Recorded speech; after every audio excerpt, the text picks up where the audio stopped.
अस्सलाम वालेकुम बेटा, क्या हाल है आप सबका? वालेकुम अस्सलाम मैम, अल्लाह का शुक्र। ठीक मैम। Okay बेटा, can anybody tell me what is tension pneumothorax? Ma'am tension pneumothorax में ना प्लूरल कैविटी में एक्यूमुलेट हो जाती है, जिसकी वजह से जो है ना जो मेडिएस्टिनल स्ट्रक्चर है वो अपोजिट साइड पे शिफ्ट कर जाते हैं। ठीक है।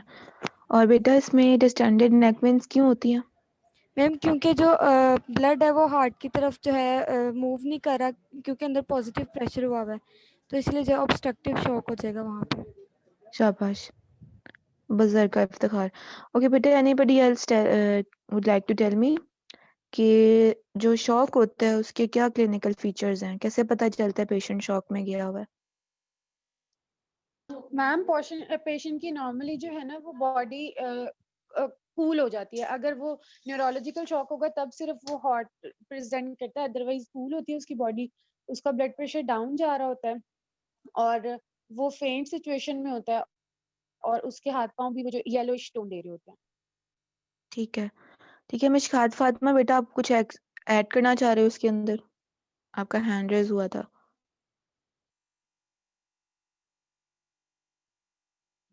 Mishkat Fatima.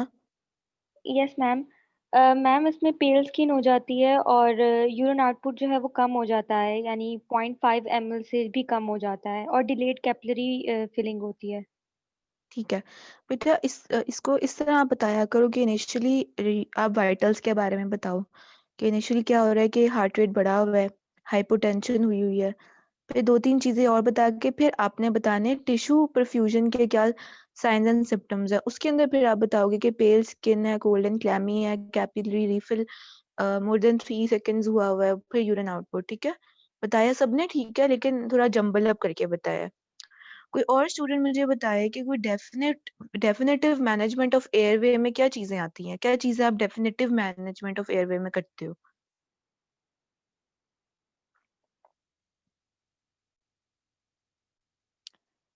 Definitive management of airway में बेटा क्या चीजें करते हैं? क्या 3 चीजें आखिर पे एयरवे मैनेजमेंट में मैंने बताई थी? क्या 3 चीजें मैम थी? एम्बू बैग यूज करते हैं, उसके अलावा क्रिकोथायरॉइडेक्टमी करते हैं अच्छा, और नहीं याद है। मैम एंडोट्रेकियल ट्यूब भी यूज करते हैं, ईडीटी। निम्रा नवाज, आप क्या कहना चाह रहे हो बेटा? मैम इसमें हम एंडोट्रेकियल ट्यूब इंट्यूबेशन करते हैं, क्राइकोथायरोटोमी करते हैं और ट्रेकियोस्टमी करते हैं। शाबाश।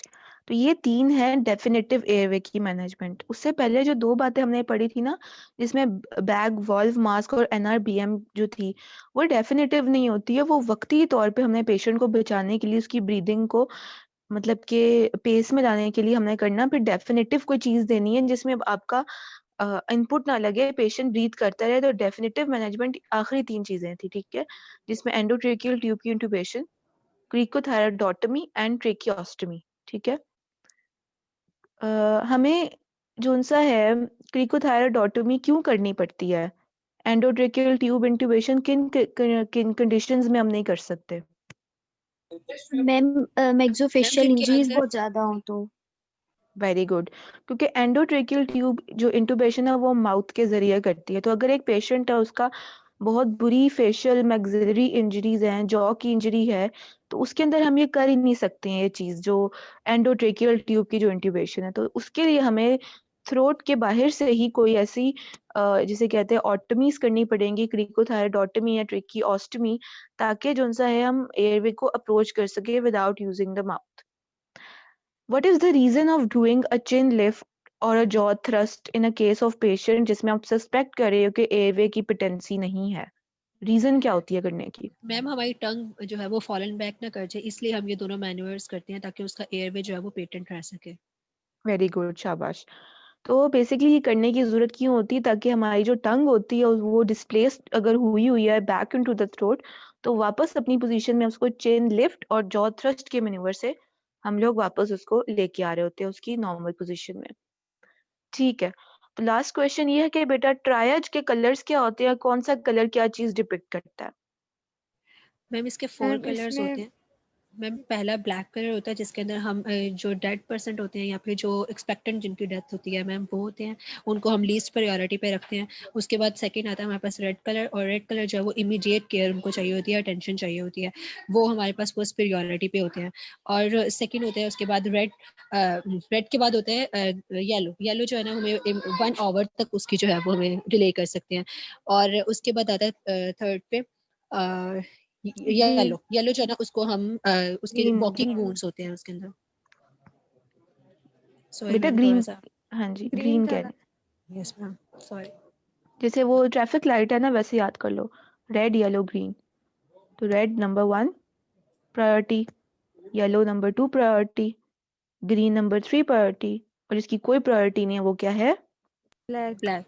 वो ब्लैक हो ब्लैक। गया। ठीक ठीक है, तो आज का लेक्चर बेटा हम अब स्टार्ट करते हैं अपना। I have 83 students in my class and I am not going to enter any more student because it's been अगर 30 पे शुरू किया जाए तो 17 मिनट्स हो गए हैं।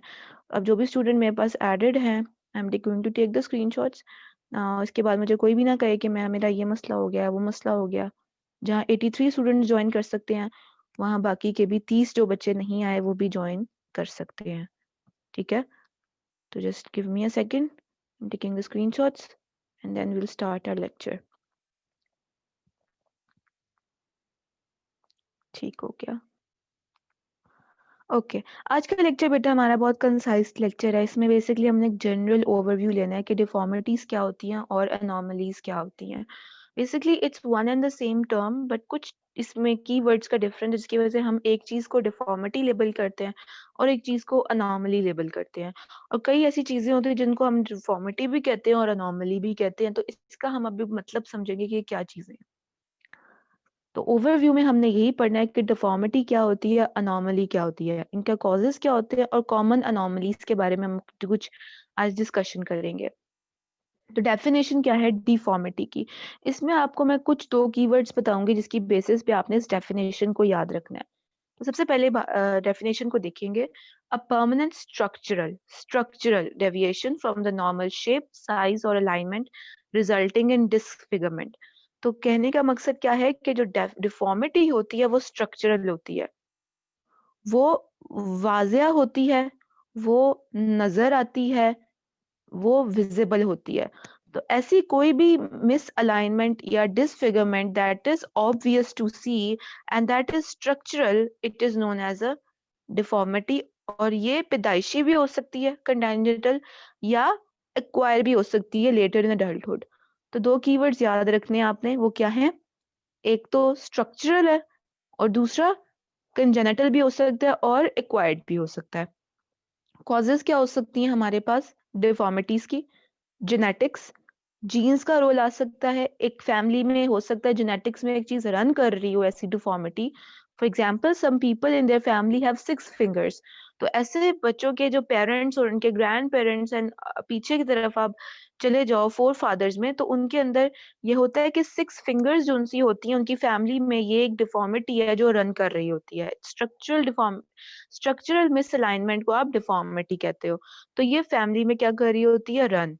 तो एक तो कॉज जेनेटिक्स हो सकती है, दूसरा लाइफस्टाइल चॉइसेस एंड बिहेवियर। जैसे कि अब हमने डायबिटीज के बारे में जब डायबिटिक न्यूरोपैथी में पढ़ा था, तो मैं आपको ये बताया था कि उसमें हमने जब वेट गैंग्रीन का पढ़ा था तो डायबिटिक फुट जो होता है वो एक वेट गैंग्रीन की एक एग्जांपल आती है जब उस पे इन्फेक्शन हो जाती है। तो आपको मैंने बताया था कि वेट गैंग्रीन की अल्टीमेट ट्रीटमेंट क्या है, उस जगह को एक्सरसाइज करना पड़ता है। तो एम्पुटेशन डायबिटिक फुट के लोगों में करनी पड़ती है, टोज की करनी पड़ जाती है, एंकल जॉइंट पे करनी पड़ जाती है, below the knee above the knee. Obviously deformity आएगी, मिसिंग टोज होंगे, मिसिंग एंकल होगा, मिसिंग लोअर लेग होगा। तो ये क्या है, ये लाइफस्टाइल चॉइसेस की वजह से एक्वायर्ड डिफॉर्मिटी थी। Similarly, exposure to certain medications and chemicals and infections during pregnancy. अगर आपको पता हो जो सर्टन ऐसी इन्फेक्शंस होती हैं जो कि अगर प्रेग्नेंट फीमेल में हो जाए तो जो बेबी है वो एबनॉर्मल पैदा होता है। किसने कभी नाम सुना है टॉर्चिस इन्फेक्शन के बारे में? टॉर्चिस स्क्रीन करवाते हो आप एक प्रेग्नेंट फीमेल की। बेसिकली टॉर्चिस इन्फेक्शंस की नमोनिक्स का नाम है, जो कि अगर किसी फीमेल में इनमें से कोई इन्फेक्शन हो जाए तो उसका मतलब है जो बेबी है वो क्या होगा, उसमें एबनॉर्मेलिटी आएगी। और यूजुअली जो ऐसी इन्फेक्शंस वीक नंबर 3 से वीक नंबर 8 में हो या फर्स्ट ट्राइमेस्टर में हो तो तब बेबी एबनॉर्मल पैदा होगा, बिकॉज ये जो टेन्योर होता है ये ऑर्गेनोजेनेसिस का होता है, मतलब इस दौरान ऑर्गन्स बन रहे होते हैं वीक नंबर 3 से वीक नंबर 8 तक, या आसान अल्फाज में याद रखना हो तो फर्स्ट ट्राइमेस्टर में। तो होता ये है कि अगर इस दौरान कोई इन्फेक्शन हो जाए, टॉर्चिस इन्फेक्शन, तो इसका मतलब है कि बेबी एबनॉर्मल, उसमें एबनॉर्मेलिटीज आएंगी। तो किसी को पता है टॉर्चिस इन्फेक्शंस कौन सी इन्फेक्शंस होती हैं? एक रुबेला वायरस भी है शायद। जी हाँ बेटा, तो उसमें टॉर्चिस में जो आर है वो रुबेला के लिए है। तो जी। बाकियों के नाम पता है किसी को? टॉक्सोप्लाज्मोसिस। Very good. तो टॉर्चिस बेसिकली बेटा है कि टी ओ टॉक्सोप्लाज्मोसिस का है, ठीक है, आर है रुबेला का, सी जो है वो साइटोमेगेलोवायरस का है, एच और ई जो सा है वो हर्पीस सिम्प्लेक्स का है, और आखिरी वाला जो एस है वो सिफिलिस के लिए है। तो अगर किसी प्रेग्नेंट फीमेल में फर्स्ट ट्राइमेस्टर में ये किस्म की इन्फेक्शंस हो जाएं तो बेबी की में एबनॉर्मेलिटीज आ जाती हैं और वो परमानेंट डिफॉर्मिटी के तौर पे प्रेजेंट हो जाता है। लाइक रूबेला के जो बेबीज होते हैं उनके अंदर हार्ट डिफेक्ट्स, कंजेनिटल कैटरैक्ट्स हो जाते हैं और लिम्ब डिफॉर्मिटीज हो जाती हैं। टॉक्सोप्लाज्मोसिस जो है वो ब्रेन डैमेज कर रहा होता है। हर्पीस सिम्प्लेक्स भी ब्रेन डैमेज के साथ साथ ऑर्गन और एबनॉर्मेलिटीज करवाता है। सिफिलिस जो सा है वो भी बच्चों में ब्रेन और ऑर्गन जो की डिफॉर्मिटीज करवाता है। और ये स्पेशली तब इम्पोर्टेंट है जब ऑर्गेनोजेनेसिस का पीरियड चल रहा होता है। तो एक तो ये, और अगर प्रेग्नेंट फीमेल ड्यूरिंग अपना ऑर्गेनोजेनेसिस फेज कोई भी ऐसी किस्म की मेडिकेशन जो कि प्रेगनेंसी में नहीं खानी चाहिए, आपको पता ही है ना बहुत सी ऐसी मेडिकेशंस हैं जो आप प्रेगनेंसी में नहीं खा सकते हैं। मैनी एंटीबायोटिक्स लाइक मैक्रोलेट्स होते हैं, माइनोग्लाइकोसाइड्स होते हैं, एंड सर्टेन मोर मेडिकेशंस जो कि you can not take in pregnancy. तो अगर वो फीमेल ले लेती है तो बेबी में एबनॉर्मेलिटीज और परमानेंट डिफॉर्मिटीज पैदा हो जाती हैं। तो ये डेफिनेटिव कॉजेज हैं जो कि डिफॉर्मिटीज करवा सकती हैं। रिस्क फैक्टर क्या हो सकता है डिफॉर्मिटी होने का, कि मतलब अगर ये रिस्क है कि रिस्क होगा कि अगर ये चीज हो जाएगी तो फ्यूचर में चांस है कि अबनॉर्मेलिटी हो जाए। तो फॉर एग्जांपल फैमिली हिस्ट्री और बर्थ डिफेक्ट की, तो अगर एक फैमिली में कोई बर्थ डिफेक्ट की या जेनेटिक ऑर्डर्स की डिसऑर्डर्स की एक चल रही है तो इसके अंदर हम यूजुअली ऑटोसोमल रिसेसिव डिजीज को देख रहे होते हैं। आपको पता है ऑटोसोमल रिसेसिव डिजीजेस क्या होती हैं? बायोकेमिस्ट्री एंड जेनेटिक्स 2 में आपने पढ़ा होगा। Yes ma'am. Autosomal recessive diseases में होता है ये कि बेटा अगर हमारे पास ये क्रोमोसोम है XX का, उसके ऊपर एक हमारे पास अगर रिसेसिव डिजीज आ गई है लेकिन ये नॉर्मल है, तो नॉर्मल जो है वो क्रोमोसोम डिजीज जो ट्रेट है उसको एक्सप्रेस नहीं होने देता, ठीक है, तो ये रिसेसिव डिसऑर्डर है।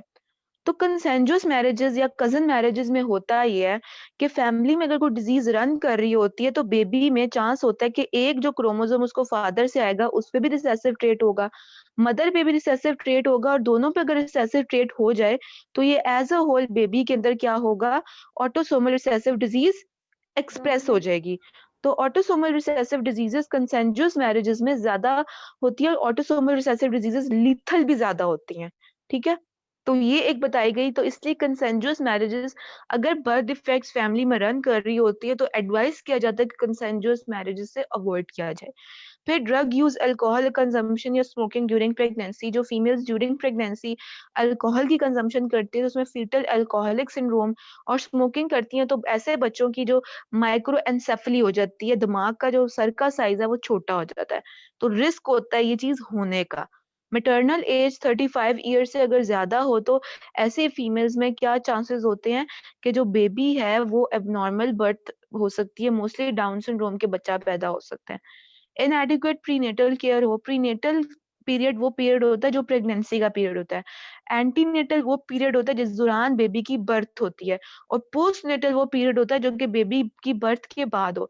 तो प्रीनेटल केयर से मुराद है ड्यूरिंग प्रेगनेंसी मदर की केयर, उसको इन्फेक्शन से बचाना, उसको ऐसे ड्रग से बचाना जो कि बेबी में एबनॉर्मेलिटीज कर सकते हैं, तो ये सारा कुछ। और untreated viral bacterial infection including the sexually transmitted diseases, तो वो भी हो सकती है cause for deformities in a child, जिसमें अगर मदर में हो जाए, जैसे टॉर्चियस इन्फेक्शन के बारे में बताया। मैंने टॉर्चियस में बात बताई थी कि इन्फेक्शन ड्यूरिंग प्रेगनेंसी में टॉर्चियस में टॉक्सोप्लाज्मोसिस बेसिकली एक पैरासाइट होता है जो कि बेबी में अबनॉर्मेलिटीज करवाता है अगर वो ऑर्गेनोजेनेसिस के पीरियड के दौरान इन्फेक्शन हो। तो टॉर्चियस इन्फेक्शन यूजुअली कैट के जो फीसेस होती है उसमें प्रेजेंट होती है, इसलिए प्रेग्नेंट फीमेल से कहा जाता है कि वो कैट्स से अवॉइड करे, कैट्स को घर में रखने से, उनको कैरेस करने से, उनकी देखभाल करने से, बिकॉज कैट्स के अंदर और उनके फीसेस में पर्टिकुलरली ये पैरासाइट पाया जाता है। So just a knowledge for you. Types क्या हो सकती है स्ट्रक्चरल डिफॉर्मिटीज की, तो उसमें जैसे हम टाइप्स के नाम देखेंगे, उसमें क्लेफ्ट लिप और क्लेफ्ट पैलेट, तो नाम सुना हो ना, कटा तालू, कटा होंठ। Yes ma'am. यस मैम तो सुना। बेसिकली कटा, Yes, तो ma'am. क्लेफ्ट पैलेट और क्लेफ्ट जो लिप होता है वो साइमल्टेनियसली अकर कर रहा होता है, और क्लेफ्ट लिप एज अलोन भी एग्जिस्ट कर सकता है। Similarly heart defects and abnormal limb such as club foot, तो ये बेसिकली आप इन सब बातों में एक बात नोट कर रहे हो, ये सारी स्ट्रक्चरल चीजें हैं, ठीक है। तो ये आपको वाजिया नजर आती है, इसलिए इनको डिफॉर्मिटी कहा जाता है। तो आप ये देखो, ये क्लेफ्ट लिप और क्लेफ्ट पैलेट की एग्जांपल दिखाई गई है। मिसिंग वॉल्व, आपको पता है कि जो आपका एओर्टिक वॉल्व होता है उसमें 3 कस्प्स होते हैं, तो ये नॉर्मल एओर्टिक वॉल्व दिखाया गया, इसमें 1, 2 और 3 कस्प हैं। एबनॉर्मल एओर्टिक वॉल्व में सिर्फ 2 कस्प हैं, एक ये है और एक ये है, और इनके अंदर से भी एक ही जिसे कहते हैं बाउंड्री है, तो ये 2 कस्प है इसके अंदर। तो नॉर्मल एओर्टिक वॉल्व में 3 कस्प होते हैं, और एबनॉर्मल एओर्टिक वॉल्व जो बाय कस्पिड है, बाय मतलब 2, तो उसके अंदर 2 एओर्टिक वॉल्व्स हैं। तो एक मिसिंग वॉल्व एक हार्ट डिफेक्ट है। सिमिलरली और हार्ट डिफेक्ट्स में एट्रियल सेप्टल डिफेक्ट्स होते हैं, वेंट्रिकुलर सेप्टल डिफेक्ट्स होते हैं, माइट्रल वॉल्व का डिफेक्ट्स आता है, पेटेंट डक्टस आर्टेरियोसिस होता है, टेट्रोलॉजी ऑफ फेलो होता है। ये सारे नाम पता है ना, सुने हुए ना सारे नाम आर्टिफैक्ट्स के आप सबने। Yes Yes, ma'am.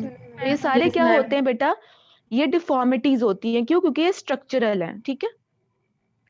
Club foot भी जो है, हमने अपने नेक्स्ट फर्दर लेक्चर में ना हमने क्लब फुट के बारे में पढ़ना, तो इसमें सिंपली इतना याद रखो कि क्लब फुट भी कंजेनिटल डिफेक्ट होता है, और ये बेसिकली क्या होता है, स्ट्रक्चरल होता है। उसमें पांव जो उनसे हैं वो बिल्कुल टेढ़े हुए होते हैं, इनको क्लब फुट के नाम से देखा जाता है। हम फर्दर लेक्चर में हम क्लब फुट को डिटेल में भी देखेंगे। रेडियोलॉजिकल फीचर्स में कुछ ऐसे फीचर्स है जैसे कि incomplete fusion of the vertebral bones है। तो अब देखो कि हमने एक रेडियोलॉजिकल एक इमेज निकाला, तो उसमें आप देख रहे हो कि इनकम्प्लीट फ्यूजन हुई है L1 वर्टिब्री के लेवल की यहाँ पे। तो इनकम्प्लीट फ्यूजन में क्या हो रहा है कि ये डिफॉर्मिटी है क्योंकि ये स्ट्रक्चरल है, ठीक है। अब हम बात करेंगे अनोमली की। अनोमली और deformity almost one and the same thing है, लेकिन इसमें कुछ चीजें हैं जो कि अनोमली को डिफॉर्मिटी से फर्क करेंगे। अब मैं आपको बताऊंगी कि क्या। A birth defect caused by a structural abnormality or a marked deviation from the average or norm. तो सबसे पहला चेंज क्या है, ये एक बर्थ डिफेक्ट है, जबकि डिफॉर्मिटी क्या थी, वो कंजेनिटल मतलब बर्थ पे भी हो सकती है और वो एक्वायर्ड भी हो सकती है, लेकिन अनोमली सिर्फ क्या होती है, it is congenital, it is always a birth defect. तो अनोमली किसी भी चीज को कहेंगे इसका मतलब हम किसी बर्थ डिफेक्ट की बात कर रहे हैं। तो एक तो ये, और दूसरी चेंज क्या है इसके अंदर, ये या तो स्ट्रक्चरल हो सकती है या ये कोई भी ऐसी मार्क डेविएशन हो सकती है फ्रॉम द नॉर्म, जैसे कि ऐसी डिजीजेस जो कि बर्थ पे प्रेजेंट होती हैं, लाइक हीमोफिलिया, एक कोएगुलेटिव डिसऑर्डर है जो कि बचपन से ही बच्चे में होता है। सिमिलरली इसके अंदर हीमोफिलिया के अलावा एक और डिसऑर्डर होता है सिस्टिक फाइब्रोसिस का, जिसमें क्लोराइड आयन चैनल का एब्सेंस या डिसफंक्शनल क्लोराइड आयन चैनल्स होते हैं। तो ऑब्वियसली बेटा आप हीमोफिलिया में किस फैक्टर की कमी होती है? फैक्टर 9 की कमी होती है ना। याद आ रहा है हीमोफिलिया पढ़ा हो अगर पैथोलॉजी एंड माइक्रोबायोलॉजी में? तो फैक्टर 9 जो है वो कोएगुलेटिव कैस्केड जो में हेल्प कर रहा होता है, कोएगुलेटिव कैस्केड बनाने में। तो कोएगुलेटिव प्रोटीन्स के अंदर जो फैक्टर नंबर 9 होता है उसकी एब्सेंस होती है। तो आप आंखों से देख सकते हो फैक्टर नंबर 9 को? No ma'am. No ma'am. Wajiya तो नहीं होता, विजिबल तो नहीं होता, ना ही ये कोई स्ट्रक्चरल एबनॉर्मेलिटी है। तो ये दो फर्क है एनॉमली और डिफॉर्मिटी में, कि जो एनॉमली है वो एक बर्थ डिफेक्ट है और दूसरा ये स्ट्रक्चरल भी हो सकता है या ये कोई भी मार्क डेविएशन हो सकता है फ्रॉम द नॉर्मल।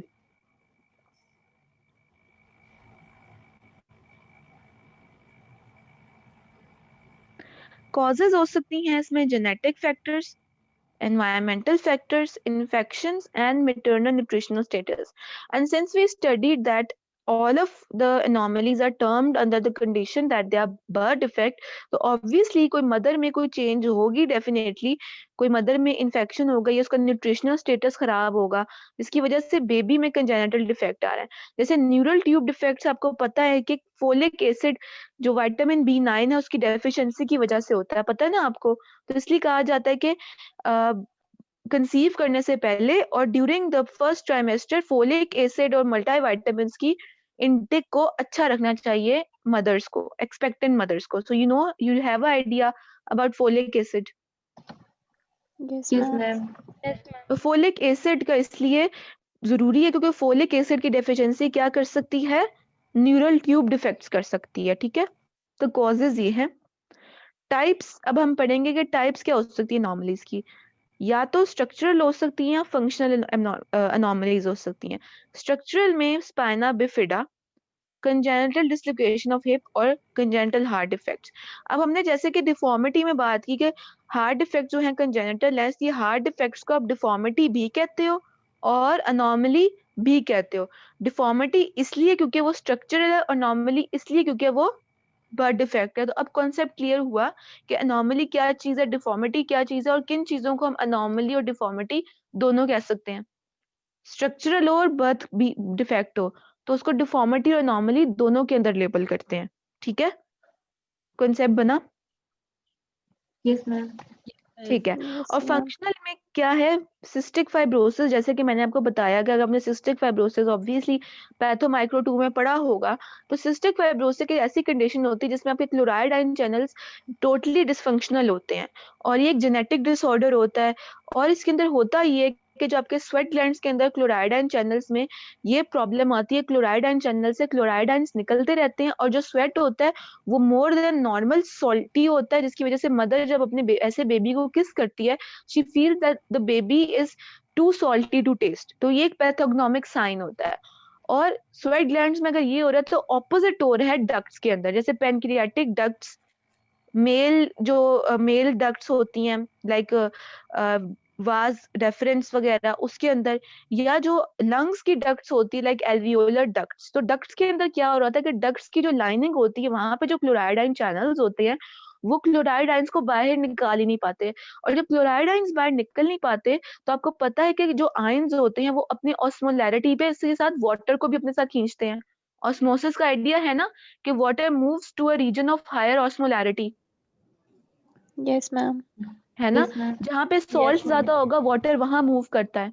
ठीक है, तो होगा ये कि जब ल्यूमेन के अंदर क्लोराइड आयन आ ही नहीं पाएंगे बिकॉज ल्यूमेन की लाइनिंग में क्लोराइड आयन चैनल्स जो से वो खराब हैं, तो होगा क्या कि ऐसे ल्यूमेन्स हो जाएंगे ड्राई, उनके अंदर विस्कोसिटी म्यूकस की बढ़ जाएगी, वाटर कंटेंट वहां का कम हो जाएगा।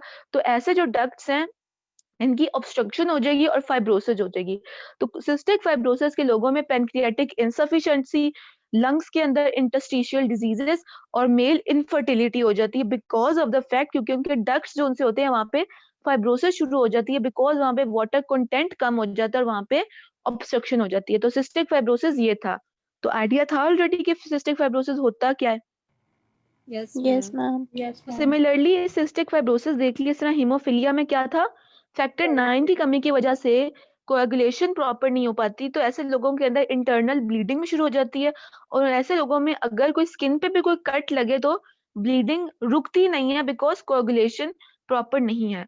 सिमिलरली फीटल अल्कोहल सिंड्रोम में क्या, मैंने आपको शुरू में भी बताया, जो मदर्स ड्यूरिंग प्रेगनेंसी अल्कोहल का इंटेक करती है, तो ऐसे बच्चों के अंदर ब्रेन की एबनॉर्मेलिटीज होनी शुरू हो जाती हैं और ऑर्गन्स की एबनॉर्मेलिटीज होनी शुरू हो जाती है। सिमिलरली डाउन सिंड्रोम के जो लोग होते हैं, डाउन सिंड्रोम में क्या होता है, क्या जेनेटिक डिसऑर्डर होता है डाउन सिंड्रोम?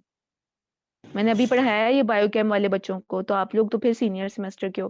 क्या होता है डाउन सिंड्रोम में? एक्स्ट्रा कॉपी हो जाती है इसमें कहाँ किस क्रोमोसोम नंबर क्रोमोसोम पे? 21st 21st जी, क्रोमोसोम। जो 21st। क्रोमोसोम जो जी बेटा, तो ये ऑटोसोमल एक डिसऑर्डर होता है जिसमें क्रोमोसोम नंबर 21 के साथ, आपको पता है पेयर्स में क्रोमोसोम है, टोटल 23 होते हैं ना, तो 20 जो फर्स्ट पेयर होता है ना बेटा आपका, 21st पेयर, उस पे अगर 2 क्रोमोसोम्स नॉर्मली हैं तो एक एक्स्ट्रा 3 आ जाता है, इसलिए इसको ट्राइसोमी कहते हैं कि एक पेयर के साथ एक एक्स्ट्रा क्रोमोसोम आ जाता है, तो ये ट्राइसोमी 21 होता है आपका डाउन सिंड्रोम। ठीक है, तो ये मैंने आपको बताया सारा। अब हम कुछ जो एनॉमलीज हैं कॉमन उनके बारे में देखेंगे। तो हमने एक एनॉमली पढ़ी थी स्पाइना बिफिडा। तो स्पाइना बिफिडा क्या होता है? Spina bifida is a birth defect in which there is incomplete closing of the spine से मुराद vertebral column, and the membranes around the spinal cord during the early development in the pregnancy. तो membranes कौन सी होती हैं जो spinal cord को surround कर रही होती हैं, जिनको meninges meninges, कहते हैं? नाम क्या pia होता है mater, उनका? pia mater, arachnoid mater and dura mater. ठीक है, तो इनर मोस्ट होती है पाया, आउटर मोस्ट होती है ड्यूरा, और बीच में होती है अरेक्नॉइड, और इन सब के नीचे क्या होती है आपकी स्पाइनल कॉर्ड, और मेम्ब्रेन्स को कवर आपका क्या कर रहा होता है, आपका वर्टिब्रल बोन्स। ठीक है, तो स्पाइन आपकी जो होती है इज द वर्टिब्रल कॉलम, और मेम्ब्रेन्स के अंदर कोई डिफेक्ट आ जाता है जिसकी वजह से एक टर्म होती है स्पाइना बिफिडा। 3 मेन किस्म की स्पाइना बिफिडा होती है, spina bifida occulta, meningocele and myelomeningocele. अब हम इनके डिफरेंस पढ़ेंगे कि क्या होते क्या हैं। मोस्ट कॉमन लोकेशन क्या होती है स्पाइना बिफिडा की? In the lower back, but ये रियर केसेस में मिडल बैक और नेक में भी कर सकते हैं। तो जैसे इस बेबी में दिखाया गया, लोअर बैक के ऊपर आपको ये एक स्पाइना बिफिडा की दिखाई गई है एक टाइप। ठीक है, तो लोअर बैक में मोस्टली एग्जिस्ट करता है। तो होता क्या है कि जो 3 टाइप्स में सबसे पहली टाइप है ओकल्टा। ओकल्टा की कोई ऐसी ना तो या तो साइंस होते नहीं, या तो बहुत माइल्ड साइंस होते हैं, जिसमें विच इंक्लूड अ हेरी पैच, डिंपल और अ डार्क स्पॉट और अ swelling on the back of the side of the gap in the spine. तो स्पाइन में गैप आया होता है, मतलब स्पाइन से मुराद वर्टिब्रल जो आपकी कॉलम है उसकी कोई एक बोनी डिफेक्ट होती है, लेकिन वहां से कोई मेनिंजेस या स्पाइनल कॉर्ड की आउट पाउचिंग नहीं हुई होती। ठीक है, तो जैसे कि आपको ये पिछली वाली डायग्राम में दिखाया गया, तो यहाँ पे अगर आप सोचो कि यहाँ पे स्पाइना बिफिडा ओकल्टा है, तो होगा क्या कि फॉर एग्जांपल ये बेबी की बैक है, तो बेबी की बैक के ऊपर सिंपली आपको जो जगह है जहाँ पे डिफेक्ट है, जहाँ पे फॉर एग्जांपल ये सिर्फ बोनी डिफेक्ट आया है, लेकिन इस तरह की आउट पाउचिंग अभी नहीं हुई, सिर्फ एक ओपनिंग है यहाँ पे, तो उस ओपनिंग के ऊपर या तो कोई क्या होता है डिप्रेशन होता है, या उस जगह की थोड़ी सी स्वेलिंग हुई होती है, या यहाँ पे हेयर का टफ्ट मौजूद होता है। ठीक है, हेयरी टफ्ट मौजूद होता है, तो वो स्पाइना बिफिडा ओकल्टा है। सिर्फ स्पाइन या फिर वर्टिब्रल कॉलम में छोटी सी किसी बोन स्पेस का डिफेक्ट है, लेकिन वहां से आउट पाउचिंग नहीं हुई मेनिंजेस की या स्पाइनल कॉर्ड की। ठीक है, मेनिंजोसील में क्या होता है? It causes mild symptoms with the sac of fluid present at the gap in the spine. तो मेनिंजोसील में अगर आप लफ्ज देखो, ये सील है, सील से मुराद सैक और मिनिन से मुराद मेनिंजेस। तो इस डिफेक्ट में से अगर मेनिंजेस बाहर आ जाएं तो इसका मतलब क्या है, ये मेनिंजोसील बन जाता है। तो इस डायग्राम को अगर गौर से देखो कि मतलब कि बोनी डिफेक्ट भी आ गया और उसके साथ साथ आपका ड्यूरा मैटर बाहर आ गया, लेकिन स्पाइनल कॉर्ड अभी अंदर मौजूद है। यहाँ पे स्पाइनल कॉर्ड दिखाई गई बाहर है, क्योंकि ये एग्जाम्पल बेसिकली माइलोमेनिंजोसील की है। तो अभी ये माइलोमेनिंजोसील के लिहाज से इसको मत देखो, इसको मेनिंजोसील के लिहाज से देखो। तो उसमें होगा क्या, उसमें होगा ये कि बोनी डिफेक्ट के साथ साथ सिर्फ ड्यूरा मैटर बाहर आ गया और ड्यूरा मैटर के अंदर फ्लूइड मौजूद है लेकिन स्पाइनल कॉर्ड अपनी जगह पे है। तो ये मेनिंजोसील है, ठीक है, सिर्फ आपका मेनिंजेस बाहर आए हुए हैं, तो ये मेनिंजोसील कहलाएगा, ठीक है। माइलोमेनिंजोसील में क्या होता है, माइलोमेनिंजोसील के अंदर ये सील बनी होती है, मतलब एक आउट पाउच सैक बना होता है जिसमें माइलो से मुराद स्पाइनल कॉर्ड एंड मेनिन से मुराद मेनिंजेस भी बाहर आई होती है, ठीक है। तो इसके अंदर क्या हुआ, ये तो इसको डायग्राम को गौर से देखो। बेसिकली ये जो डायग्राम दिखाई गई है ये माइलोमेनिंजोसील की डायग्राम दिखाई गई है। तो उसमें आप अप्रिशिएट करो कि एक तो डिफेक्ट भी है, मेनिंजेस भी बाहर आई हुई हैं और स्पाइनल कॉर्ड भी बाहर आ गई हुई है और फ्लूइड फिल्ड सैक है। तो माइलोमेनिंजोसील में क्या हो रहा है, माइलोमेनिंजोसील से मुराद के बर्थ डिफेक्ट के साथ साथ स्पाइनल कॉर्ड भी बाहर आ गई है और उसके अंदर मेनिंजेस भी बाहर आ गए हैं। तो माइलोमेनिंजोसील को ओपन स्पाइना बिफिडा भी कहा जाता है। It is the most severe form.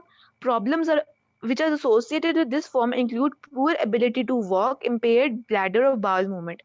Because इस साइड पे क्या होता है कि लोअर बैक में, अगर चूंकि lower back is the most common side where the spina bifida occurs, तो लोअर बैक के जो नर्व्स होते हैं वो सबसे ज्यादा इफेक्ट हो रहे होते हैं। तो for example obviously lower back के ऊपर यहाँ पे आपका सेक्रल स्पाइनल कॉर्ड का लेवल है, तो सेक्रल स्पाइनल जो कॉर्ड होती है यहाँ से आपकी जो नर्व्स होती है वो आपकी सारी लोअर लेग और आपका जो पेरिनियल एरिया को सप्लाई करती है। तो ब्लैडर और बावल मूवमेंट की प्रॉब्लम आती है और वॉकिंग की मूवमेंट आ रही होती है, बिकॉज यहाँ का जो स्पाइनल कॉर्ड है वो बाहर आने की वजह से उसके अंदर खराबी आनी शुरू हो गई है। ठीक है, तो कॉन्सेप्ट क्लियर हुआ आप सबको कि नहीं? ये स्पाइना बाइफिडा ओकल्टा क्या होता है, ओकल्टा क्या है, मेनिंजोसील क्या है और माइलोमेनिंजोसील क्या है, नाम में ही उसका मतलब है। दूसरी जो एक टाइप आपको अनोमली की बताई गई है, अनोमली क्यों कह रहे हैं इसको, क्योंकि ये एक तो बर्थ डिफेक्ट और दूसरा स्ट्रक्चरल भी है, तो डिफॉर्मिटी भी और अनोमली भी है। डिसलोकेशन ऑफ हिप हुई होती है बच्चों में कंजेनिटल, ठीक है। तो उसके अंदर होता क्या है कि इसको दूसरा नाम होता है हिप डिस्प्लेजिया। तो hip dysplasia also called developmental dislocation or congenital dislocation of hip is where the socket of the hip joint doesn't fully support the ball of the joint. तो सॉकेट क्या होती है हिप जॉइंट की, एसेटेबुलम होता है आपके hip का, hip bone का, और बॉल क्या होती है हिप जॉइंट की, बताएं? Head of the femur, very good. तो बेसिकली जो एसेटेबुलम होता है वो properly head of the femur को सपोर्ट नहीं कर रहा था और वो एक कंजेनिटल डिफेक्ट होता है, ठीक है। The condition can create a gradual misalignment or dislocation of the hip, which can wear down cartilage and lead to early onset osteoarthritis of the hip as well. तो basically ये congenital disorder होता है, which is the dislocation of the hip joint, और ये deformity भी कहलाते हैं और उसको anomaly भी कहा जाता है। लास्टली हमने बस कुछ पढ़ना है डाउन सिंड्रोम के बारे में। जैसे मैंने ऑलरेडी बताया ट्राइसोमी 21 होता है, 21st जो पेयर होता है वहां पे एक एक्स्ट्रा क्रोमोसोम होता है। तो सिम्टम्स क्या होते हैं, इनिशियली हम देख लेंगे down syndrome is a condition in which the child is born with an extra copy of the 21st chromosome, hence other name is trisomy 21. It causes physical and mental developmental delays and disabilities. some common physical features जो आपको देखने में किस तरह का बच्चा लग रहा होता है डाउन सिंड्रोम का, they have a flattened face, especially the bridge of the nose. जो bridge of the nose होती है वो flattened होती है। almond shaped eyes होती है जो slanting upward होती है, like Mongolian या Chinese eyes होती हैं।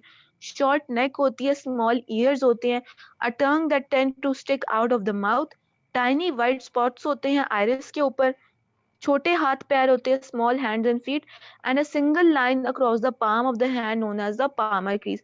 सब लोग अपने पाम को देखो, आपको 3 क्रीजेस तो नजर आ रही है ना अपने हाथ के ऊपर बेटा? Yes ma'am. डाउन सिंड्रोम के बच्चों के अंदर सिंपल एक क्रीज होती है जिसको पामर क्रीज या सिमियन क्रीज भी कहा जाता है। तो ये हमने जो सारे देखे हैं फिजिकल फीचर्स, तो उस बच्चे में कोरिलेट कर रहे हो? इस बच्चे की नाक देखिए आप, फ्लैटेंड है, bridge of the nose flattened है, आलमंड आईज है, स्लंटिंग अपवर्ड है, छोटे कान है और माउथ से टंग स्टिक आउट हुई है बाहर, नेक भी शॉर्ट है बच्चे की, ठीक है। तो ये फिजिकल फीचर्स हैं। और फिजिकल फीचर्स के साथ साथ हेल्थ प्रॉब्लम्स क्या हो सकती है डाउन सिंड्रोम के बच्चों में? Hearing loss, obstructive sleep apnoea, याद है ऑब्स्ट्रक्टिव स्लीप एपनिया पिछले लेक्चर में बताया था, क्या होता है? Yes, ma'am. Condition where the Difficulty breathing person while sleeping. Basically temporary breathing stop हो जाती है। एपनिया से मुराद स्टॉप हो जाना ऑब्स्ट्रक्शन की वजह से ड्यूरिंग स्लीप, ठीक है। तो obstructive sleep apnoea is a condition where the person's breathing temporary stops while asleep, और इसमें लिमिट क्या होती है? मोर देन 10 सेकेंड्स के लिए अगर हो तब, ठीक है। तो ये याद रखना आप। तो ये डाउन सिंड्रोम में हो रहा होता है। ऐसे बच्चों के अंदर ईयर इन्फेक्शंस की प्रोपेंसिटी इंक्रीज हुई होती है, आई डिजीजेस भी इंक्रीज हुई होती हैं, और ऐसे बच्चों के अंदर डाउन सिंड्रोम के बच्चों के अंदर हार्ट डिफेक्ट्स का इंसिडेंस भी ज्यादा होता है।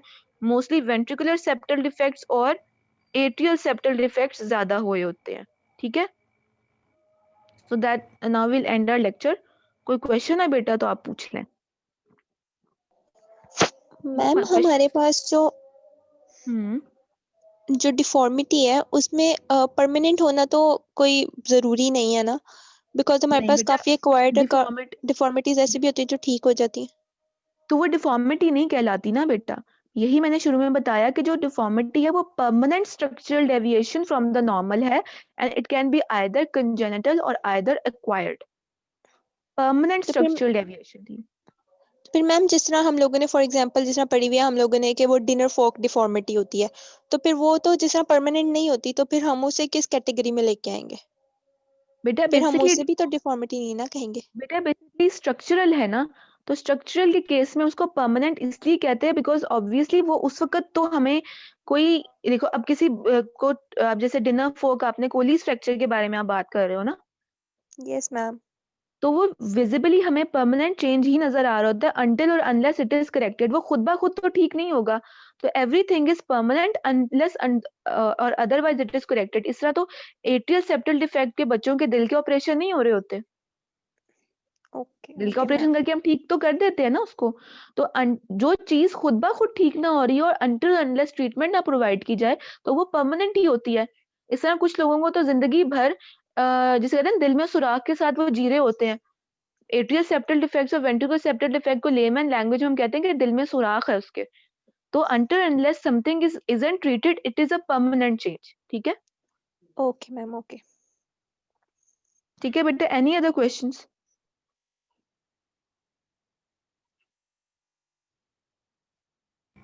No ma'am. ठीक है बेटा, थैंक यू वेरी मच। अल्लाह हाफिज। थैंक यू मैम, अल्लाह हाफिज। हाफिज।